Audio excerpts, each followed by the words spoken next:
Every single book which I've toppers suggested, but nothing worked for me.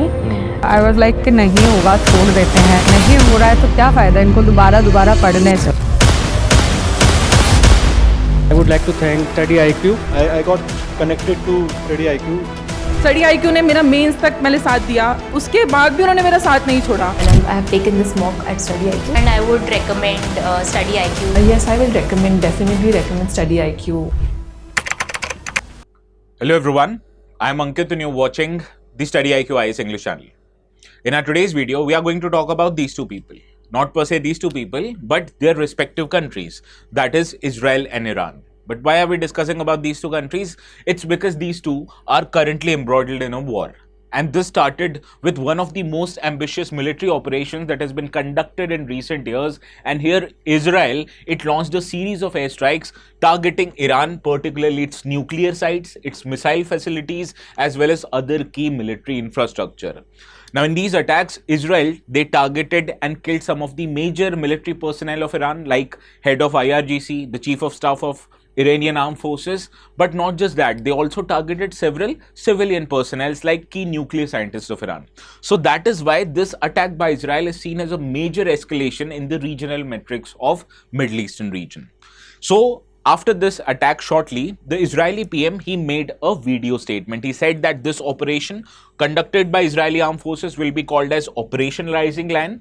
And here Israel wants to counter a key Iranian threat that pose a very threat to Israel's very survival. So what was this Iranian threat was the Israeli PM talking about? We'll discuss it in our today's video. But not just that, we'll also try to understand how this regional escalation and a war between these two countries will have an impact on the other countries in the globe. And you can understand India will not be accepted or exempted from this kind of an impact. So what will be the impact on India? We'll also try to ascertain in our today's discussion. But before understanding this war, we need to understand the background or the series of events that may have led to this war, right? Here, nuclear enrichment is a very important term. You will hear the word nuclear enrichment in our today's discussion. So let me help you understand what is this nuclear enrichment process is all about. Now, when you mine uranium, the natural resources or the natural substance that is occurring, that is uranium, it consists two types of isotopes. So natural uranium, it consists of two types of isotopes, uranium-238 as well as uranium-235. Now it is uranium-235 that you can utilize to generate electricity or you can utilize to make nuclear bombs. Because uranium-238, which is also present in the natural uranium, it is not a fissile material. So when you look at the composition of naturally occurring uranium, here uranium-235 is only 0.7%, whereas rest, that is 99.3%, is non-fissile uranium-238.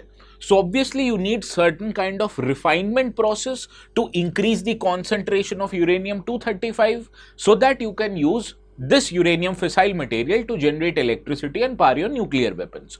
So this process which utilizes refinement of the natural uranium, this is called as nuclear enrichment process.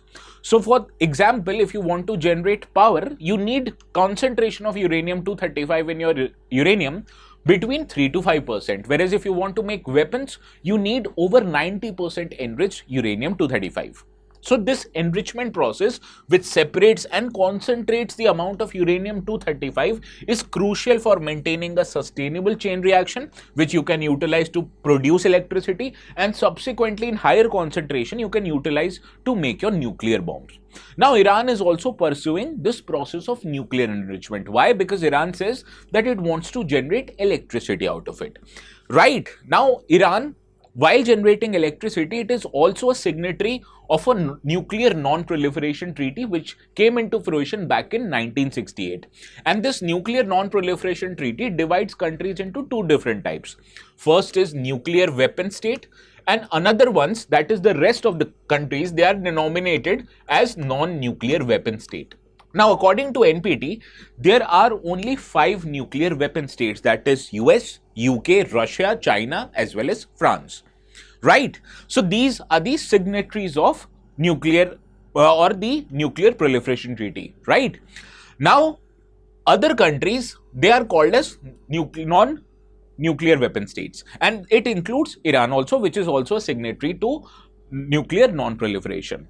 Now, some countries like India, like Pakistan, Israel, as well as North Korea, they are not a signatory of NPT because they have nuclear weapons, and if they have to sign NPT, which came into fruition in 1968, it would effectively mean that they will have to surrender their nuclear weapons. So therefore, these four countries, India, Pakistan, North Korea, as well as Israel, they are not signatory of NPT. Now let us come back to NPT. NPT obligates that countries who are not having nuclear weapon, that is non-nuclear weapon state, they need to respect the safeguards implemented by World Nuclear Watchdog, that is International Atomic Energy Agency, IAEA. Because these countries, they can use uranium or they can use the enrichment process so that they can use the uranium for peaceful purposes, which means for medical science, for electricity generation purposes, but these countries will have to be subjected to audits and monitoring conducted by IAEA, because these audits and monitoring conducted by IAEA, it verifies whether these countries are not misusing the nuclear enrichment process, so that these countries can only use nuclear enrichment process for peaceful purposes and not for nuclear weapon making purposes, right? But Iran for a long time has been a subject of concern because Iran is trying to enrich more and more uranium, and it is making it so that it can in future develop nuclear weapons. So this is a big cause of worry for global countries, for NPT signatories as well as IAEA, that Iran might misuse its power and enrich more and more uranium, which means in future it might develop nuclear weapons as well. So IAEA frequently conducts audit, and it has repeatedly warned Iran because Iran is increasing its stockpile of 60% enriched uranium. I told you that to use uranium and to make electricity out of it, you only need about 3 to 5% of enriched uranium. Whereas Iran is holding a significant stockpile of 60% enriched uranium, which means going forward it can further enrich it to 90%, which will enable it to make nuclear weapons. Right? So IAEA, it published an investigative report which assessed Israel or Iran conducting a secret nuclear activities at 3 locations, meaning that they are trying to enrich more and more uranium. And that is why, to restrict Iran, IAEA's Board of Governors, they published or they passed a resolution declaring that Iran was not compliant with its non-proliferation obligation. And this was one of the resolutions that has been passed by IAEA on Iran in once in 2 decades, right? So this is the background on this issue. First is that Iran is a signatory of IAEA, which means it can use nuclear energy, but only for peaceful purposes, which means it can enrich uranium only between 3 to 5%. Whereas Iran, I told you, it is keeping a significant stockpile of 60% uranium, which is a highly enriched uranium, which means in future it can further enrich it to reach the levels of 90%, which means Iran can in future develop nuclear weapons, right? Now, the background also is that in 2015, Iran signed an agreement with many countries known as JCPOA, Joint Comprehensive Plan of Action. And this agreement was signed between Iran on one hand, and on the other hand, there were P5 countries, that is the 5 permanent members of the United Nations Security Council, US, UK, Russia, China, as well as France, and it also included Germany with it. So Iran signed a deal with these countries known as JCPOA, and in this deal Iran agreed that it will only enrich uranium up to a level of 3.6%, which is good enough for Iran to make electricity out of it, right? And in exchange of that, Iran demanded that Western countries relax the economic sanctions that they have imposed on Iran previously. Now, this deal was subjected to withdrawal of United States back in 2018 when Donald Trump became first the United States president. But still, after the exit of United States also, this deal remained alive because other players of this deal, Iran and European participants, they remained adhering to this kind of a deal. Since US withdrawal, to force other countries, Iran has been increasing its enrichment level. Now it has significant stockpile of 60% enriched uranium, which is close to weapons grade. Weapons grade is 90%. So after the resolution passed by IAEA, there is a possibility that the signatories of JCPOA, except Iran, they might reimpose the sanctions that they have withdrawn after the signing of JCPOA. That is why this is a potential ramification of Iran increasing its nuclear enrichment, right? So this is one thing that you needed to remember. Now, Iran obviously has reacted to the IAEA's resolution and its European reaction to it. Iran has said through its UN representative now that it becomes threatened, and Iran is also threatened to withdraw from NPT entirely, which means it won't adhere to the provisions of NPT, means that in future Iran will be ready to make a nuclear weapon. And moreover, Iran's foreign ministry and its atomic energy organization, it has also declared that Iran will also now open a nuclear enrichment facility at a strategically secure site, which will allow Iran to develop or make highly enriched uranium stockpile to a greater extent.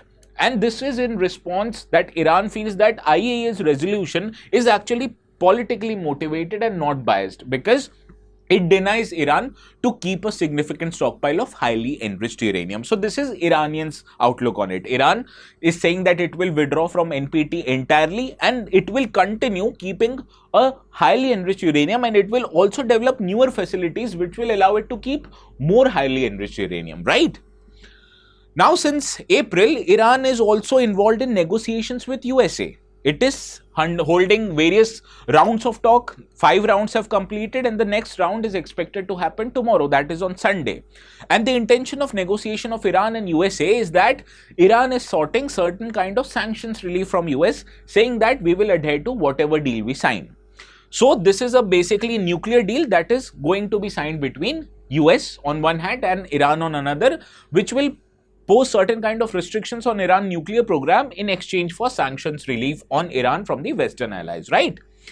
Now, in this regard, this negotiation is witnessing certain roadblock, and the biggest roadblock or biggest hurdle in this regard is that whether or not Iran can enrich uranium itself or not.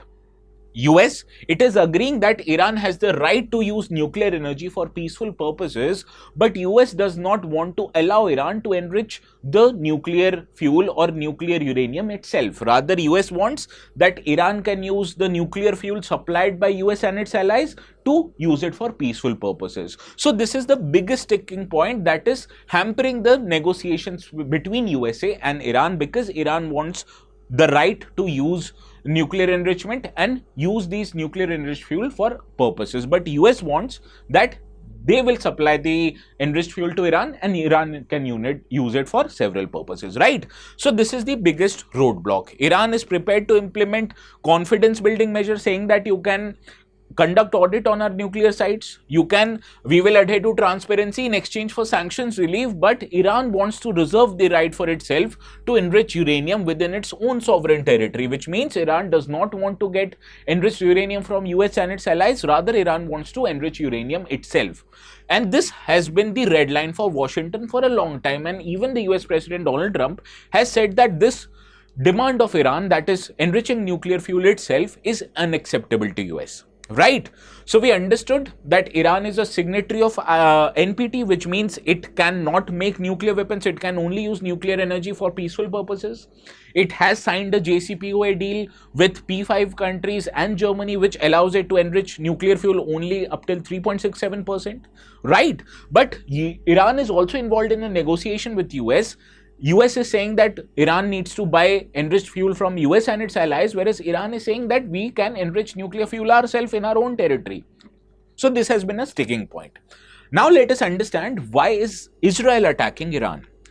Now, Israel for long has been vehemently in opposition of any kind of nuclear deal happening between Western countries and Iran, and particularly it is also apprehensive of Iran-US nuclear talk. It is saying that you may sign an agreement with Iran and it will only delay Iran's intention of making a bomb. It will not eliminate the possibility that Iran won't make a nuclear bomb in future. And Israel knows in case Iran is having a nuclear bomb, it will be an existential threat on the territorial and existence of Israel, right? So that is why Israel conducted a preemptive strike, and this was taken so that Iran is not able to weaponize the enriched uranium and make a nuclear bomb itself. Because if not stopped, Iran could have possibly made a nuclear weapon in a very short time, even in a matter of few months. And that is why this was the reason given by Israel to conduct a preemptive strike on the key installations, including the nuclear facilities of Iran, right?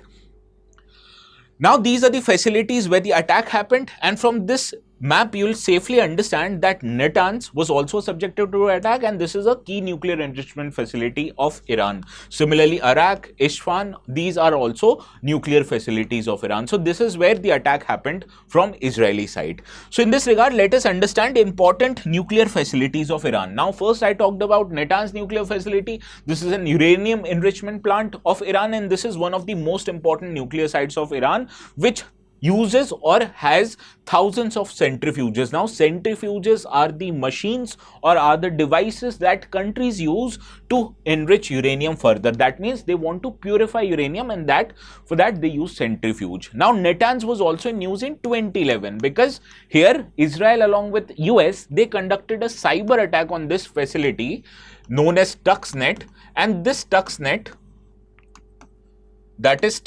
it destroyed several of the centrifuges located in the Natanz facility, right? Other key nuclear installations of Iran are Fordo fuel nuclear enrichment plant, which was hidden from the world after a long time, and it was only discovered by Western intelligence back in 2009. Now, the challenges of attacking Fordo is that it is buried deep inside a mountain. Therefore, attacking this facility is not so easy. Similarly, other installations of Iran, they include Arak heavy water reactor, which can produce plutonium, and plutonium can be used to make nuclear weapons, whereas Iran only has one nuclear power plant, that is Bushehr nuclear power plant, located quite close to the Persian Gulf. And it is Iran's only operational nuclear power plant, which it set up with the help of Russians, right? So these are the key nuclear facilities that are in news, and as I told you, the attack happened in Arak, Isfahan and Natanz, and it is expected that the attack might also happen on Fordo, which is located in this location in the northwest region of Natanz, right? Now let us understand what is expected to happen now.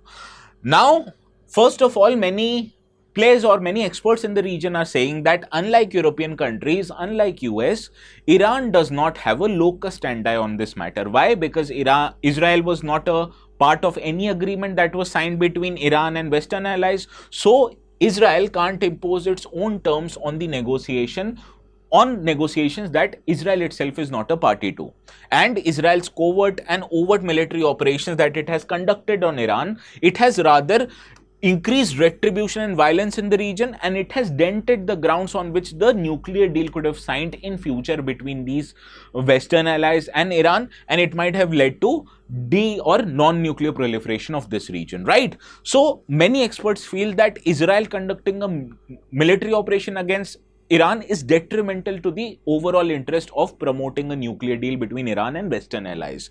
On the other hand, many people feel that Iran has also made a key demand earlier, that it has said that in case Israel attacks Iran, Iran will consider this attack not just from Israel, but it will consider an attack from whole Western allies. Therefore, Iran will hold US responsible for any Israeli attack on Iranian nuclear site, and if that happens, and it had happened, Iran will reserve the right to conduct a devastating and decisive response even on US military infrastructure in the region. So that is why this attack, although has happened between Israel and Iran, but this poses a risk of this conflict getting bigger, where Iran in future might also attack military infrastructure of US, and this will bring US and its allies into the war against Iran.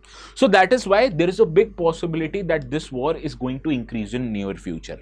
Now let us understand how will it impact India, because obviously India is a key global player in the region, and any event happening very close to India's border, that is in Middle East or Western Asia from our perspective, will automatically have a negative impact on India. First, you need to understand India is a very large importer of crude oil. As much as 88% of its crude oil is imported from other countries, and a major source of our crude oil is from Western Asian countries where Iran, Saudi, UAE all are located, right? So when this war happens, and it is happening right now, it will lead to increase in crude oil prices. So whenever there is an increase in crude oil prices, we'll have to shell out more dollars to import the same amount of crude oil, and it will lead to inflation in India. Similarly, the difference between export and import is called as current account deficit, and you understand India imports a hell lot more as compared to export. So this, in cases of rise in crude oil prices, this will lead to several increase in prices of imports, and it will only increase our current account deficit. Similarly, India is also a very big recipient of remittances which come from different parts of the globe, and India's people or people belonging to Indian origin, they are very much present in Middle Eastern region in high numbers, and they are one of the biggest senders of remittances into India. So if this conflict increases over the entire Middle Eastern region, it will bring Saudi, it will bring countries like Bahrain, Muscat, UAE into its fold, and this may lead to economic slowdown in the region. So whenever economic slowdown happens in that region, it may lead to drop in income of families belonging to India working there, and it might also lead to reduction in foreign exchange coming from those countries into India. So our whole remittance income coming from Middle East might be suffered because of this incident.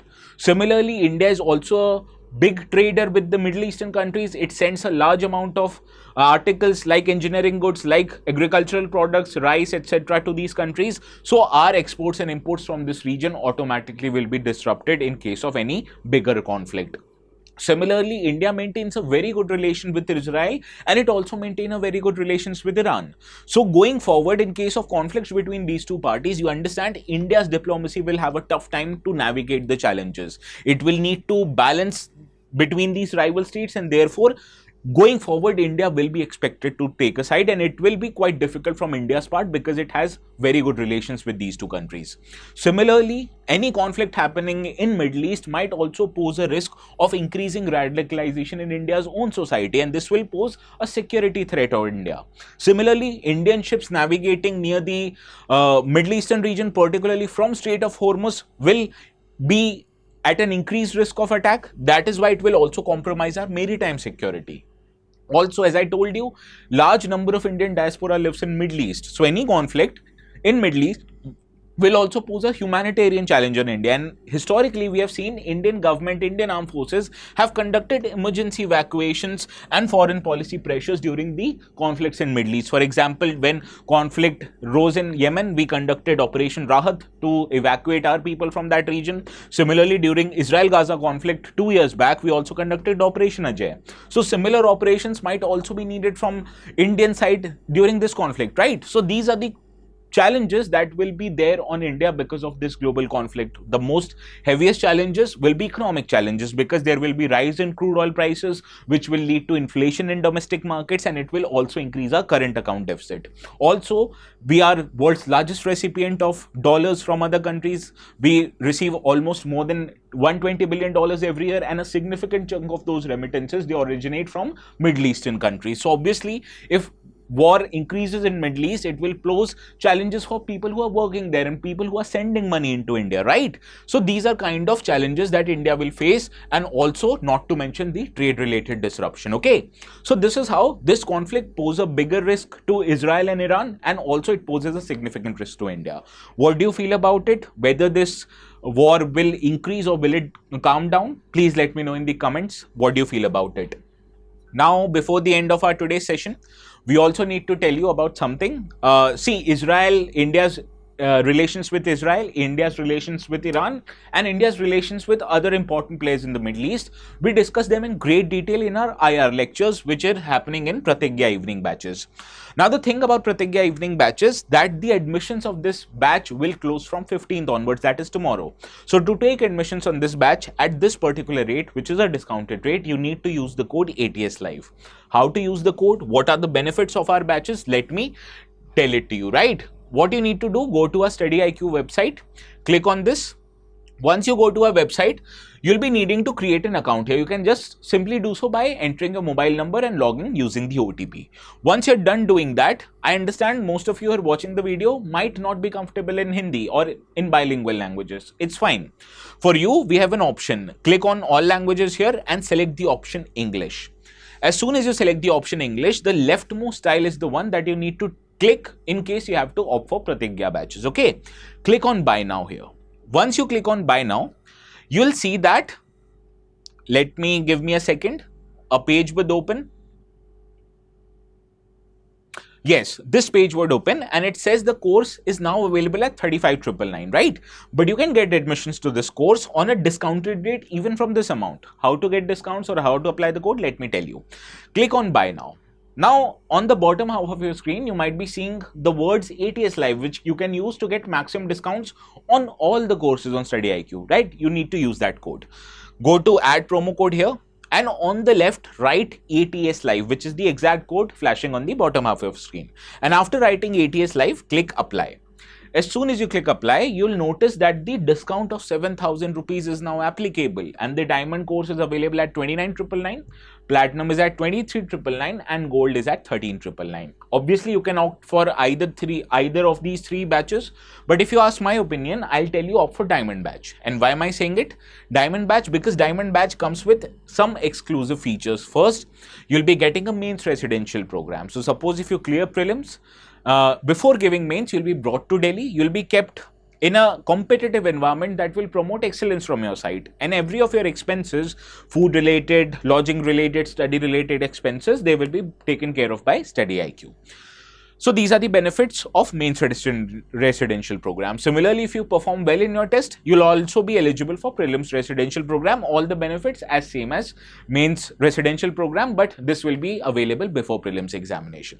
Also, you'll be getting a selection box, which is all the books required from your preparation period, a margdarshan, that is guidance from faculties itself, as well as a scholarship. Now, if you clear prelims, your entire course fees, yes, entire course fees will be refunded. And also, if you top your monthly test, you will be getting a financial reward of 11,000 rupees. All of these benefits that I've told you, these are exclusively available only in diamond batch. That is why I was recommending you diamond batch. So opt for any batch you feel like, but do not forget to use the code ATS live, because it helps you save 7,000 rupees of your hard-earned money. Understood? Now, if you want to understand the different features, compare and contrast them, this is the slide that you need to look. I will upload the notes so you can take a look at this slide, okay? Make sure to remember that 15th of June is the last date, that is tomorrow, okay? Now, there was this question in prelims on the Beijing Joint Plan of Action. So, I've changed that question to suit our today's discussion. Joint Comprehensive Plan of Action, often seen in the news, is what? Please let me know the correct answer in the comment section. And before ending our today's section, there is also another question that I've curated. Iraq, Natanz and Fordo recently in news are related to which of the following? Both of these questions you need to answer in the comment section, and if you answer it correctly, you'll receive a thumbs up from my side, right? And if you want to download the notes, these will be available on my Telegram channel. This is called as ATS Live. So you can search the words ATS Live on the top right hand corner of your app. And alternatively, you can also scan the QR code. You'll find the channel. Subscribe to it if you still haven't. And do not forget to download the notes. So this is all from my side. We'll see each other again tomorrow. Please have a very good night. Every single book which have toppers suggested, but nothing worked for me. I was like कि नहीं होगा छोड़ देते हैं, नहीं हो रहा है तो क्या फ़ायदा इनको दोबारा पढ़ने से. I would like to thank StudyIQ. I got connected to StudyIQ. StudyIQ ने मेरा मेंस तक मैंने साथ दिया, उसके बाद भी उन्होंने मेरा साथ नहीं छोड़ा. And I have taken this mock at StudyIQ, and I would recommend StudyIQ. Yes, I will recommend, definitely recommend StudyIQ.